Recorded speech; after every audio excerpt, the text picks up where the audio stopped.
നമസ്കാരം. ഇന്ന് നിങ്ങളെ ഞാൻ പരിചയപ്പെടുത്തുന്നത് രണ്ട് മാംഗോയാണ്. അത് രണ്ടും വെളി രാജ്യത്ത് നിന്നുള്ള രണ്ട് ടൈപ്പ് ഡിഫറെൻ്റ് മാംഗോസാണ്. നമ്മൾ ഇന്ത്യയിലെ പല മാംഗോകളും കഴിച്ചിട്ടുണ്ടായിരിക്കും. പക്ഷേ ഇന്ന് പരിചയപ്പെടുത്തുന്നത് ഇതാണൊരു മാംഗോ. ഈ മാംഗോയുടെ പേര് ടോമി മാംഗോ എന്നാണ്. ഇതിൻ്റെ രാജ്യം ശരിക്കും പറഞ്ഞാൽ കെനിയയാണ്. ഈ രാജ്യം കെനിയയിൽ നിന്ന് വരുന്ന മാംഗോയാണ് ഇത്.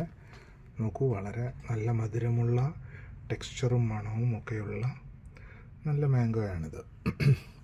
ഒരു ഡിഫറെൻ്റ് മാംഗോ ആണ്. ഇതിൻ്റെ പേര് ടോമി എന്നാണ്. ഇനി മറ്റൊരു മാംഗോ ഞാൻ കാണിക്കാം. അത് അറിയപ്പെടുന്നത് മാംഗോ ച്യൂ എന്നുള്ളൊരു മാംഗോ ആണ്. നിങ്ങൾ നോക്കുക, അതിൻ്റെ ഡിഫറെൻറ്റ് കളർ തന്നെ നോക്കൂ. പഴക്കുമ്പോഴുള്ള കളർ ഡിഫറെൻറ്റ് കളറാണത്. നോക്കൂ, ഇതിൻ്റെ കളർ കണ്ടോ? ഇത് സത്യത്തിൽ ഒരു കിഴങ്ങ് പോലെയൊക്കെ തോന്നുന്ന ഒരു മഞ്ഞ കളറിൽ നല്ല ഡിഫറെൻറ്റ് മാങ്ങയാണ് ഇത്. മാംഗോ ച്യൂ മാംഗോ എന്നാണ് ഇത് അറിയപ്പെടുന്നത്. പിന്നെ ഈ മാംഗോ വിയറ്റ്നാം മാംഗോ ആണ്. കണ്ടോ, വിയറ്റ്നാമിലെ നല്ല മധുരമുള്ള മാംഗോ ആണ് ഇത്. ഈ മോൾദീവിയൻ റുഫിയ ഇവിടെ ഇത്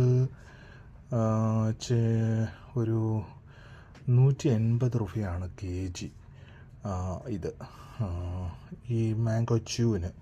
പക്ഷേ ഇത് ഈ കെന്യ മാംഗോ എന്ന് പറഞ്ഞാൽ ഈ മാംഗോ സത്യത്തിൽ അത്രയും കൊടുക്കേണ്ടി വന്നില്ല. ഇതൊരു 140 റുഫിയാണ് കിലോ. അപ്പം ഞാൻ ഈ രണ്ട് മാംഗോയും എൻ്റെ വ്യത്യാസം നോക്കൂ. ഇത് ഡിഫറെൻ്റാണ്, ടെക്സ്ചർ ഡിഫറെൻ്റാണ്, മധുരം നല്ലത് ഡിഫറെൻ്റാണ്. നോക്കൂ, രണ്ട് മാംഗോ ലവേഴ്സിന് വേണ്ടിയിട്ടാണ് ഈ രണ്ട് രാജ്യങ്ങളുടെ മാംഗോ ഞാൻ പരിചയപ്പെടുത്തിയത്. Thank you.